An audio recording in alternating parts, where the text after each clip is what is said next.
Welcome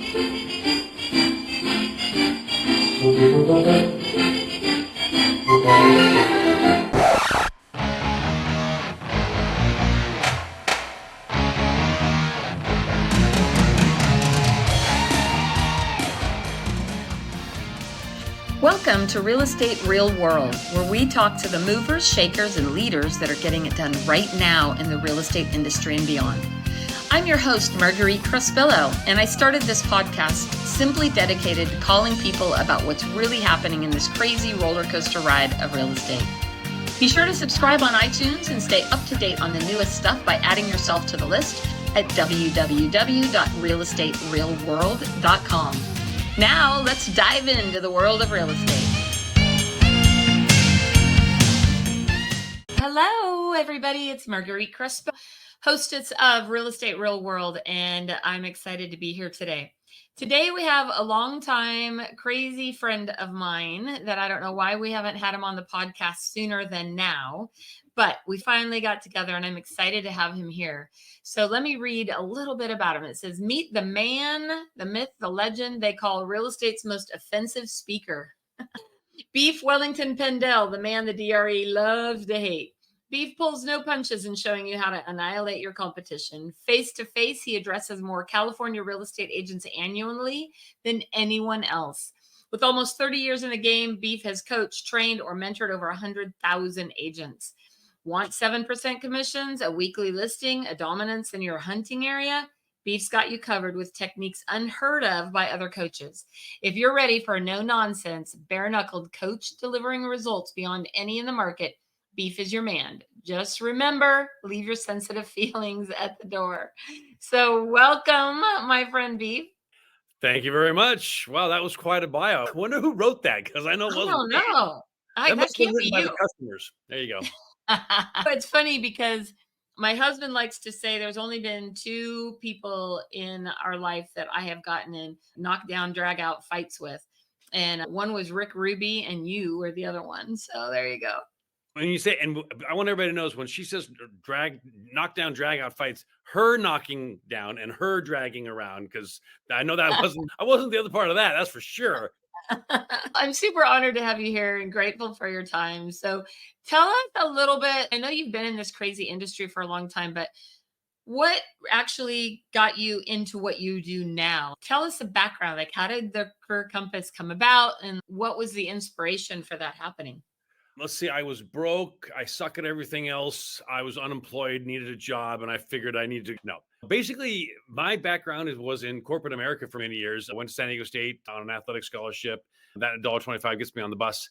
But I worked for Procter and Gamble, Bacardi Rum, Frito-Lay, Ford Motor Company, and a few other companies, and got into real estate investment, got into real estate management, office management. I ran a company called Midwest Land Acquisitions out in the Midwest, shocking, and worked for several companies, including Tony Robbins, right at the beginning of the new millennium, meaning 2000.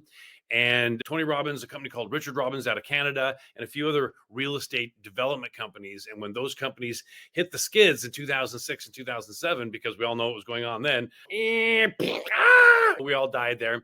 So a bunch of people decided to come up with something that had never been seen before for a price that's never been seen before, teaching things that have never been taught before. And we basically said, there's no way we can do it. But we didn't know that then. And so we just said, hey, let's go ahead and do this. And we ignored the competition, ignored all the advisors, and invented Career Compass back in 2007.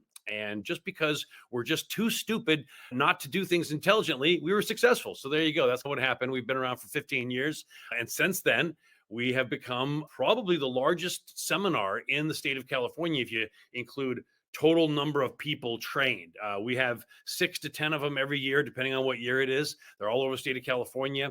There's anywhere between 200 and 500 people in each one. And then we also do countless lunch and learns, Zoom calls, and other kind of stuff like that. As far as actual reach, Career Compass is probably the largest seminar company in the state of California, and it's because of people like Marguerite and everybody else who's come and loved us. And yes, I do offend everybody, but we have other speakers who are very nice. So you only get a little bit of me, but that's what's happened. And we used to do the seminar on a cruise. If you can imagine that, from San Diego to Cabo and back. I only have pictures of those, no memories, because I was drunk the whole time. But that was the point of the cruise, now wasn't it? Of course it was. That's what's happened. As of right now, 2023, we're probably the only seminar still standing at this point. I think Tom Ferry has moved to Texas. He's a great guy. Brian Buffini, I'm not sure how many he's doing in the state of California. He's a great guy. Mike Ferry, I think, does one in Vegas, and he's a guy. And there's a lot of other people like that. At this point in the state of California, we're probably, the default. And the nice thing about our program is we actually have partnered with a continuing education provider. So not only do you get the great training, but you also get your license renewed and you get to come back for free for life. And all of that means nothing because most people come because we're the only major seminar that has an open bar. Yes, free drinks. So there you go. And you have to be half drunk in this business to get anything done anyway. Because, I mean, honestly, Marguerite, you've done 4,000 transactions. Have you ever done a transaction, if not most of them, where you did all the work, even though you were only one side of the transaction? Every Many single time. times. Yeah. If all of you people out there, you're like, what the heck? It's always so easy. You're the one they were dealing with. That's who you were. So just so you'll know. Right? How did you come up with the name Career Compass?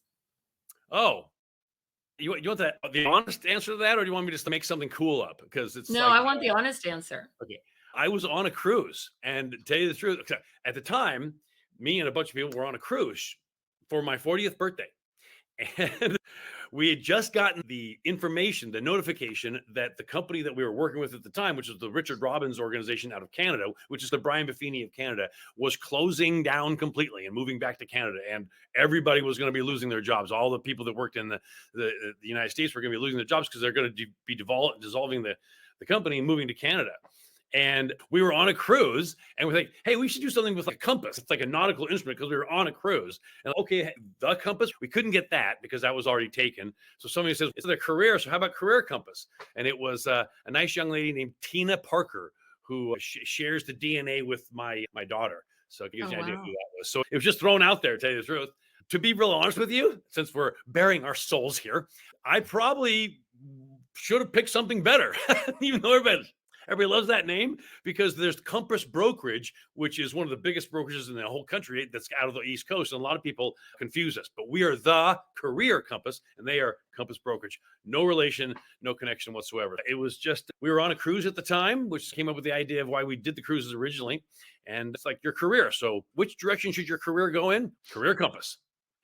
So one of the things that I love that you do, and to be honest with you, I'm not sure you teach it this way anymore, but I love the northwest, west, south, east. And I love how you define the different personalities to help them determine which lead generation platforms they're more likely to do, right? Am I saying that correctly? Yep. So for example, I can't remember which one I am. I'm a north something, right? Which one am I? Northwest, north? Here. You're probably right here. This is Marguerite, everybody. Let me explain about that whole knockdown, drag out thing, because here's why. This is me entirely. In fact, I'm right down here somewhere, right in here, because these are the drunks down here, the south. You can't see that right now, but these are the drunks. Okay, so I'm this and a little this, and going more of this the older I get. So I'm like right here. Okay, Marguerite's right here. So there's the difference. Okay, here, let me do John Travolta thing. So there's Marguerite. Okay, and there's me. Okay, there we are. Here's Marguerite. Here's me. Okay, there it is. So basically, these are the four personality directionals, as we call it. Okay, everybody has one of these, or they're a range. And there's over 110 different tools and techniques that the Career Compass has. And if you're one of these, there's certain tools and techniques you should do. If you're one of these or one of these. So the nice thing about Career Compass, this is what everybody loves about us, is every marketing plan for you to become a millionaire in real estate is basically designed by your personality, because what's right for you is not right for somebody else. And I would never run my business the way Marguerite runs it, because she's a completely different person. And I run my business completely terribly, and she runs her business awesome. See that? See the difference there? So the point is with Career Compass, the personality that you have sets up what tools and techniques you should use that would be most advantageous to you, because most realtors have been told for 40 years the only way to do real estate is to cold call, door knock, and database management their entire lives. That's ridiculous. Most of you don't even like cold calling. I do. I like cold calling because sometimes I wake up in the morning and my self-esteem is way too high, and that just totally brings it back down. But point being is the tools and techniques you learn at Career Compass, most realtors will never even have no idea that those tools and techniques exist, and they're designed so you make a lot of money based on your personality. Because if you love doing what you're doing, you'll do more of it. Okay? It's very hard to be successful at something that you hate. Okay? Marguerite has been so successful, everybody, at real estate because she loves real estate. You have to love what you do. Otherwise, it's just a grind. Very few people who are successful in life in any career, okay? You hate what they do, but still do it. Okay, stockbrokers, that's about it. But there's a lot of money there. But you got to love what you do. And the one way to love what you do is to make sure that you're doing things that you love doing. Okay? Like the 7% technique, the EAT, the PAT, the lawyer letter, the deal of the week technique, all these different techniques. Some of them are good for some people, some of them are good for other people. So it's basically designed to fit your personality, which makes real estate fun and easy.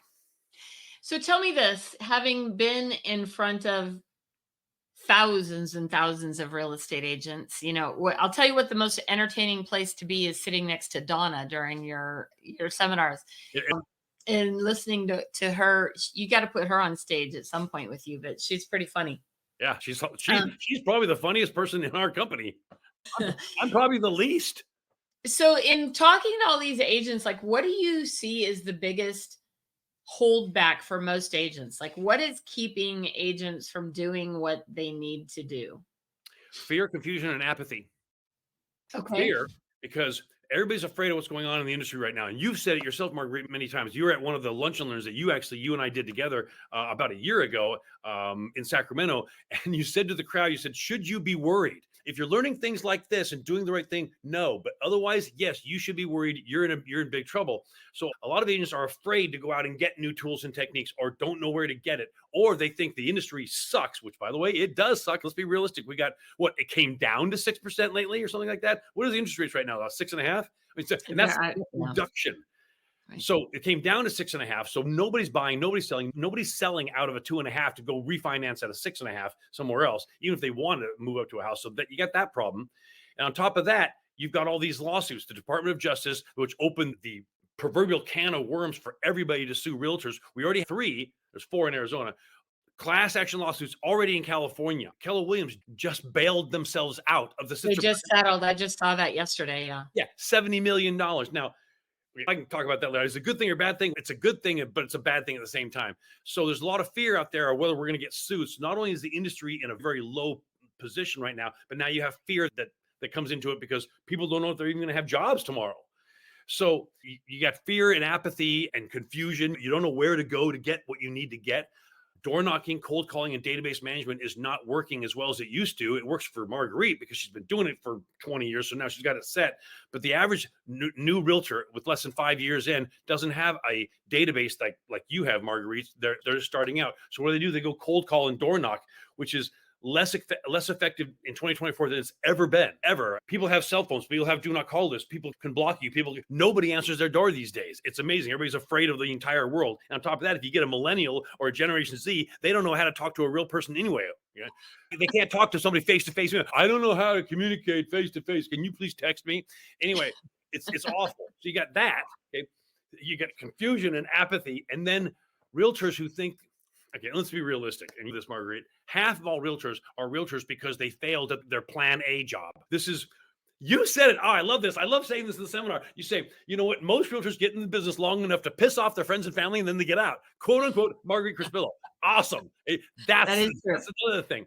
So if you want to be in real estate, and you should be in real estate because you can make a lot of money. If you're like Marguerite, sorry, other way around. If you're like Marguerite right here, you did 4,000 transactions.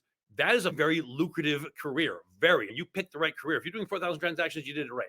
So most realtors are getting into not most, but half of realtors are in this business because it was my plan B. And on top of that, they're apathetic and confused. So their plan B sucks. So now they failed out of plan A. They're in the plan B.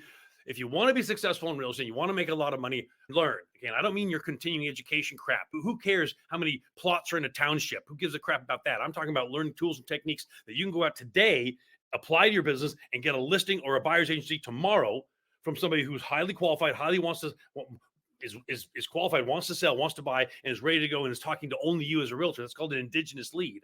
So when you get that kind of thing going on, it makes real estate very fun. But most realtors don't know where to go, and are basically like exasperated with the fact that they don't know what to do. And on top of that, most of them don't even get up in the morning. Get up in the morning, go do something. Right? Don't get up just in time to take your nap. That's the problem. with real estate. And You there's know, on top of that, there's way too many realtors versus the amount of business, isn't there? There's well, 423,000 licenses, state of yeah, California. there's definitely too many people in the industry. The average agent closes 1 to 3 deals a year. And then you have an agent who closes 30, 40, 50 deals. So what Well, did that do? That eliminated what, and 20 of the agents that are out there? Yeah. exactly. The average is 1 to 3, but that average is made up of people doing 30. So now for every person doing 30, there's 20 people doing zero. That's Well, one of the and that problems. I think that the hard part about, or the frustrating part about this industry is, as agents, we're cutting off our own nose to spite our face, right? You meet somebody who's like friendly and personal, you're like, oh, you should go get your real estate license. It's not that hard. All you have to do is take a test. And then consumers many times think all we did is put a sign in the yard. You're Mhm. like, here's the bottom line: masters make things look easy. So if your transaction went really smooth and things went really well, you had an extraordinary agent. Right. Because I always use the the truth is, most real estate transactions are a shit show, for lack of a better word. totally. I And always use the example I've heard years ago: gymnastics versus the circus. Okay, see, a gymnast is somebody who makes something very hard look easy, and the circus is the art of making something very easy look hard. That's real estate right there. A good realtor will make a very difficult transaction just flow like silk. Okay, a bad realtor will take a good transaction and screw it up. Okay, yeah, so there you go, right there. And there's the problem is we have just as many people screwing things up as we have good realtors. So again, you got half the industry working against each other and half the industry working for them. It's just this battle between good and bad. So if people want to be successful in real estate, the number one thing you can do is improve your skills, your professionalism, your knowledge, and your education on how to do this business correctly. Because every single thing you don't know, and boy, I tell you, that's a long list for most realtors, is holding you back and costing you money. Every single thing you don't know costs you money. So keep that in mind. And I know that most realtors it's the default thing. If you go and ask 100 real estate managers, if you don't have any business, what should I do? 99 of them will say door knock and cold call. That's all they can come up with. It's really shocking. And by the way, most managers, no offense, because Marguerite was also not one of them, but Marguerite, how many managers have you met who are basically failed realtors who needed a paycheck? basically the majority of Yeah, there. What's that famous saying? Those who can do, those who can't manage, or manage or whatever. teach, whatever. Yeah, they Exactly. manage or teach. And it's interesting because the number one reason most agents get into the business is because they didn't want a job. Right? So they Yeah, didn't want to have an 8 to 5 job where they had to right. work hours, they had to report to somebody, they didn't have anything. Yeah, Not realizing that real estate becomes a 24/7 job in many ways. it does. But they also in their job had a boss and they had tasks and responsibilities of what they needed to do. Mhm. Now, as a real estate agent, you're an entrepreneur. You're self-employed. You are the boss of you. I'm the boss of me. And my job as my boss is to make sure I'm doing what needs to happen. Like the best story I tell is, if, okay, you want to make 100 grand a year this year. Perfect. That comes out to about $8,300 a month. So it's March 1st and it's time to write a paycheck to you because you're the boss of you. And you have to write the paycheck for $8,333. Do you feel you did the work worth $8,333? Do you feel the employee, you that you're writing the check to, the boss, is worth that $8,333? Did you do the work? And most agents cannot answer that with a yes. Oh, well, And most it's agents, so I will funny. say, Most will say no. if I were to follow you around all day long with a video camera, what would I see you doing? So if you want to make $100,000 a year, you have to put in the value and the work that earns that amount of money. You don't get to just hang out and, oh, but my buddy Sally wants to sell her house. I'm going to make 10 grand, right? Because consumers are over it. That's what a lot of these lawsuits are about. Consumers are tired of looking at that net sheet at the end of the sale. The biggest number on there next to the loan is the commission. And what do they feel that agent did to earn that commission? Whatever that number is, what do they feel they did? Right. So if you as an agent, and if you're a great agent, then hopefully you have learned to be able to help consumers understand what you're doing to help them and earn it. But if you're a mediocre average agent and you didn't even bother to go to the signing and you haven't even talked to your client like for the last 29 of the 30 days, then you're going to have to start justifying your actions and your behavior and your worth.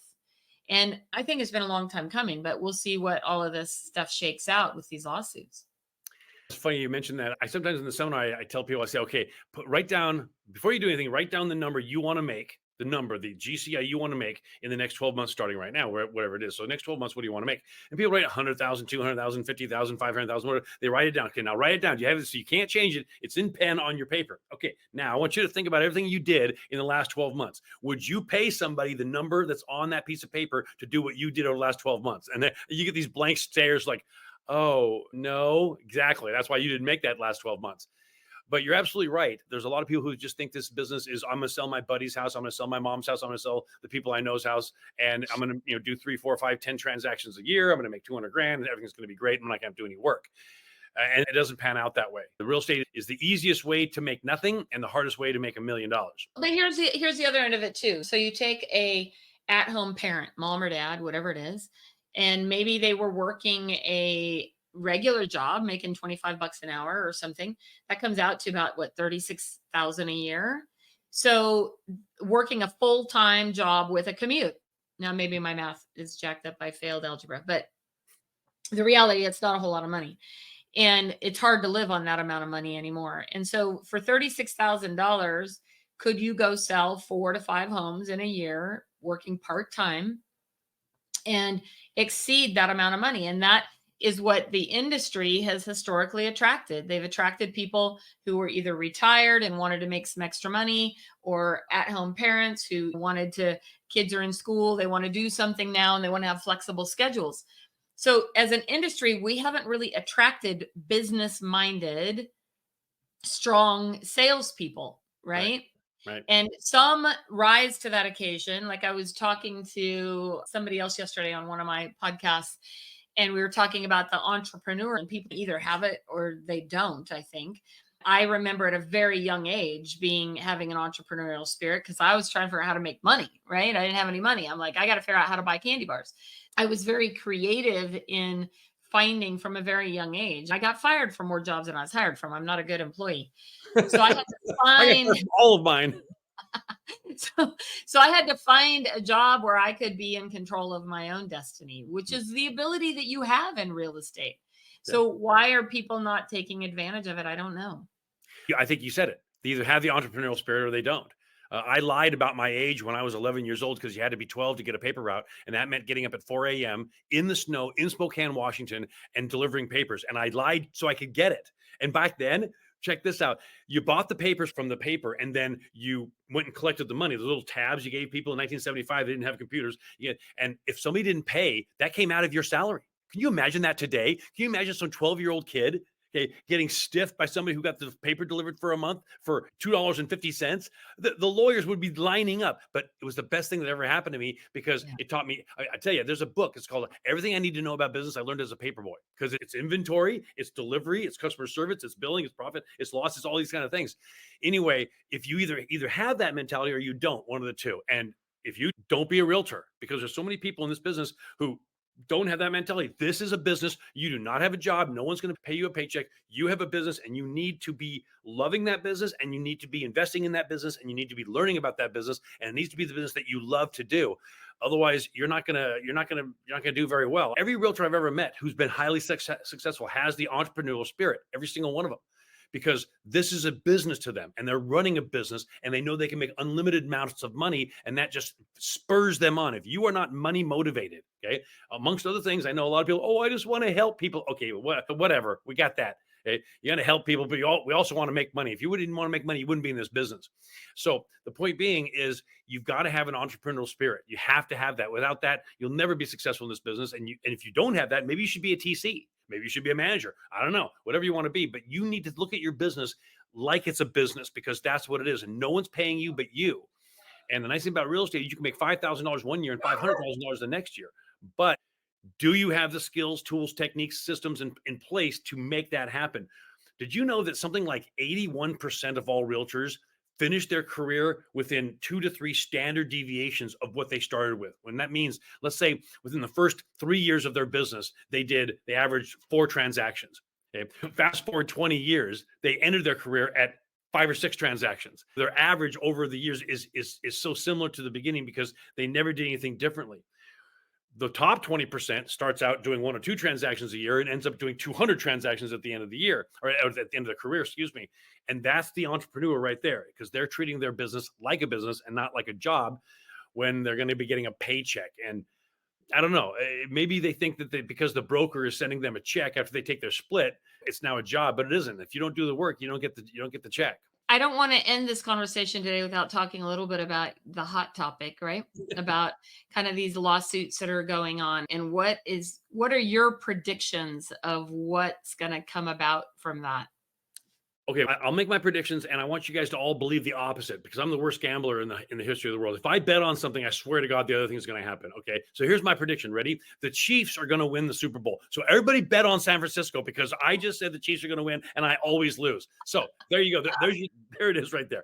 But point being, I think the NFL just wanted to get the Chiefs there. That way they can have all the kids watching the show who want to see Taylor Swift. I think that's the only yeah. They're going to have 10 million more viewers. Okay. And that's all they wanted, viewership. So just get the Chiefs to the bowl. Anyway, here's my prediction. It's going to be one of two things. It's going to be an absolute shit show, as you put it, or it's going to be a big nothing burger. I'm hoping for the latter. I don't have any hope that's going to be the latter, but here's what's going on. We had the Sitzer Burnett case. That's the $2 billion one. Remax bought themselves out of it. Anywhere bought themselves out of it. And as of yesterday, Keller Williams bought themselves out of it for $70 million. Now, here's the good and the bad about that. The good is, okay, fine. Keller Williams is out and they're done. But here's the bad. Even though it says we are not admitting guilt, it doesn't make any difference. When you write a $70 million check, it wasn't going to cost $70 million to try that case in the appellate courts. It was not. But when you write a $70 million check, you are basically telling the world, I did something bad, slap on the hand, in fact, slap on that 70 million times. So all these companies who are settling these cases are telling the world, whether they're saying it or not, that I'm guilty. And here's the problem. The media is going to glom onto that and let everybody know that we're crooks. And they already think we're crooks to start with. And every YouTube video you watch and every pundit on the news is completely wrong. They're like, oh, here's the problem, is they're going to get rid of the mandate that the seller has to pay the buyer's agent commission. That's not the problem. The problem is that buyer's agents may be going out of business, which is what everybody thinks, but who's going to save them? Listing agents going to save them, because here's why. The entire case was based on the rule that you had to put a commission on the buy side in the MLS if you're a listing agent, thus the seller. Okay, that was the collusion. That was the conspiracy right there. Because when you are colluding and you are talking to the other side, which that's basically what that is, that's collusion. So they're going to get rid of that rule. Now, every good listing agent in the world, like Marguerite, Crespillo, and everybody else like that, knows that if you want the highest price for the house, i.e. the 7% technique, what do? You put a commission on the buy side. For all you people who think that buy side commissions are going to be illegal, they're not. They can't. Okay, it's not constitutional to outlaw buyer's agency. You can outlaw the rule that the seller has to pay it, and they're going to be doing that. That's happening for sure. But you cannot make it illegal for the listing agent and the seller to offer a finder's fee or a commission on the buy side. So you'll always have the option to put a commission on the buy side, and that's what's going to be saving real estate, is good listing agents who use things like the 7% technique and put a very healthy commission on the buy side, thus attracting the best buyers and the best buyers agents. That's what's going to save it, because if you're listening to the pundits, they're like, oh, hey, buyers agents, since you're not going to be automatically paid by the seller anymore, all you need to do is improve your skills and everything will be fine. Crap. That is absolute crap. Here's why. For 40 years, we've been telling buyers that we're free, which, by the way, is the first thing you can't say. Number two, so you're gonna say, not only have we been cheating you for 40 years and our settlements prove it and the media is saying it, but now, hey, buyer, I've improved my skills, so now I'm really worth my money, so please take $25,000 out of your pocket and pay me. That's never going to fly. That's never going to fly. So the industry is going to be hinging on good listing agents who know that putting a healthy commission on the buy side will save buyer's agency, because the buyer's agents aren't going to save them, because they're already going to get lambasted by the media. But this is why the things like 7% technique are so vital, especially now, because the 7% technique basically does several things. It drives up comps. It puts more money in the seller's pocket. It puts more money in the listing agent's pocket. It puts more money in the buyer's agent's pocket, and it makes money for everybody. And that's your fiduciary responsibility. The way we have the MLS set up right now, it systematically takes equity away because everybody lists at 2.5%. So what does a buyer agent do? I've got lots of options. So I'm going to go ahead and come in with negotiation-based offers, which means I'm going to try to get a deal. The 7% technique counters that. The 7% technique puts money in everybody's pocket because the myth that cutting real estate commissions to put more money in the seller's pocket is an absolute lie from the pit of Hades. Realtors need to learn this. And this is why this is so important. And you know what? This is going to be a good test for the entire industry. Are we going to be in a situation where we learn from this and go forward and become better and do what we're supposed to be doing for sellers? Or is everybody just going to get lambasted and put out of business, and Zillow is going to pick up the entire industry and run with it? And we're going to have another Zillow version of Expedia, which, by the way, was invented by the same people. So it's a good question. The lawsuits will continue because lawyers sue, and there's too much money involved here. But it's going to be tough. If you're a broker, if you've been a broker of record and you've had any listings in under your name or your brokerage number in the last 5 years, you have a target on your back because any lawyer can sue anybody for any amount of money on behalf of any buyer or seller. That's a big problem. Yeah, agreed. And here's what I know, having watched, I've been 30 years in real estate in December, and there's always a time when they say, oh, the seller's absolutely not going to do that, or the buyer, there's no way they're going to do that, until the market shifts. Right. I remember back in the early days, there used to be a program called the Nehemiah program. And the Nehemiah program allowed a seller to contribute 6% of the sales price to the buyer to use for down payment and closing costs. People are like, oh, they're never going to do that. Sellers are never going to pay that. There's no way you can get a seller to pay that. Next thing, the market shifts. Guess what? Sellers are willing to pay anything to get their property sold. We are still in a very tight inventory market, but we are seeing lots of things changing. And if you are an agent who like, I don't like change sucks, guess what? You're going to have to adapt. You're going to have to modify what you do and what you say and how you do it. And if you don't, you'll be like a dinosaur. You'll be gone. You'll be extinct. But you have an opportunity to get to educational events, get to a Career Compass event, get to a part of their C4 program, which you can pay a small monthly fee. I don't even know what it is. What's the C4 program? It's $19 a month or something, right? It's better. Okay. It's the fastest growing mentoring and coaching program in the history of California real estate. We have thousands of agents in it right now. Everybody loves it. It's better than $1,000 a month coaching, and it's $19 and there's no contract. It is a revolution in this industry. We have so many people in it and they absolutely love it. And on top of that, as part of the C4, you get all these benefits, including tax reduction strategies through our partner, Bill Kanoki, which that alone will pay for your membership many times over every single year. So it's absolutely puts money in your pocket every single year. It's an amazing program. We have three to six Zoom calls every single month, plus tons of masters and legends like everybody. Marguerite Crespillo, there she is right there. She's one of our legends. Okay. I always like to be taught by Marguerite Crespillo every once in a while. That is invaluable. You couldn't buy that no matter how much money you have, but you can be in C4 and get that for $19 a month with no contract. It's unbelievable. And everybody should be coming to a Career Compass seminar. Look, if our seminars are good enough for Marguerite, okay, they're good enough for everybody because she's been to like 20 like 20 of them. Here's the thing that I think is so valuable. And what's funny is I see a lot of the same people when I go to these seminars over and over again. And what that tells me is that even the masters are constantly improving their skill. They're constantly trying to pick that one thing you could do a little bit different. What's one thing that can make you stand out or can help improve your skill? And if you're not an agent who does that, then you are probably not going to make it. So you're probably already out of the business at this point. If you are not constantly learning. The funny thing about our programs is a lot of people in the C4 program and a lot of people who come to our seminar are actually highly successful realtors. We have more top producers that come to our program than any program out there. And it's so funny. The people that need the training, okay, don't come. And the people that don't need it come all the time, because the people that don't need it are the ones who are successful, and they're successful because they got the training ongoing. The average realtor in our seminar is highly successful. We only have a few people that are just complete down and outers. So if you are a realtor, you need to constantly be learning things. If I listed the top 10 realtors I've ever met, I guarantee every single one of them, and by the way, Marguerite's one of them. keep doing this. Marguerite's one of them. She is constantly learning, constantly using new tools, new techniques, and constantly changing because the business is constantly changing. Look how the business used to be in 1965. It's nothing like that these days. If you're a real estate agent, the most valuable thing that you'll ever have is this brain of yours. And sadly, most realtors put more money and more investment in the car they drive every month than the brain that makes the money that buys the car. That is a national fact. Most people who own cars, I guess if you're a realtor, you have to have a Lexus, a Cadillac, a BMW or something like that. I think that's a requirement, something like that. I don't know. Anyway, I have a Hummer. You have a Hummer. Oh, that's right. You hear that, everybody? She has a Hummer, and not just any Hummer. She's got the electric one. You know how expensive that is? That proves how much money this woman's made.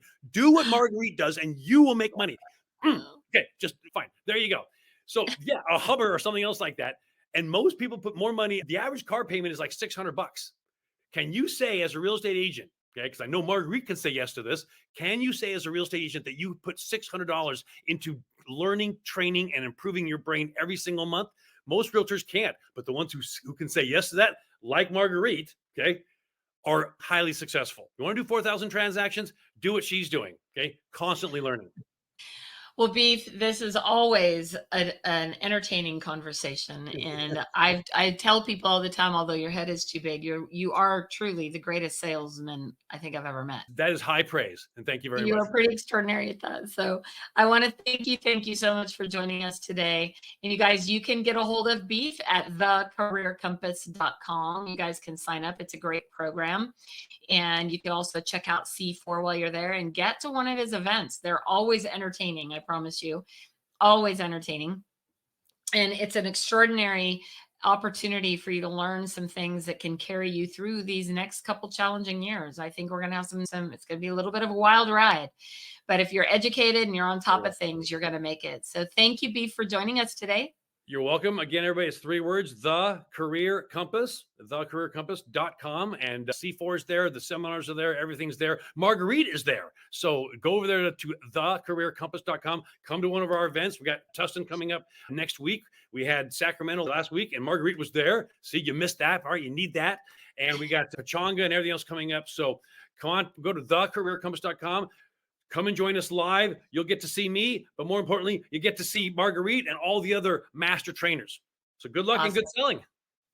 Thank you again. And thank you, everybody, for joining us today on Real Estate Real World, where, of course, we get to talk to all the cool people and some of the crazy ones. So thank you for joining us. Be sure to share on all your social media channels and reach out to us if you have any interest in being a guest on our show or have recommendations for future guests. Thanks again for joining us on Real Estate Real World. Go out and make it a great day. Thank you for joining us today on Real Estate Real World, where we talk with masters and leaders in the real estate industry and beyond on how we can raise the bar in our industry. Please subscribe over on iTunes, and while you're there, be sure to give us a review. Your reviews encourage us and help others to find our podcast for show notes and hot topics on what's going on right now in our real estate industry. Also, hop on over to www.realestaterealworld.com and add your name to our email to get early advance notice of upcoming podcasts. Thanks again for listening, and go out there and be a part of the elite masterclass and raising the bar on the real estate industry.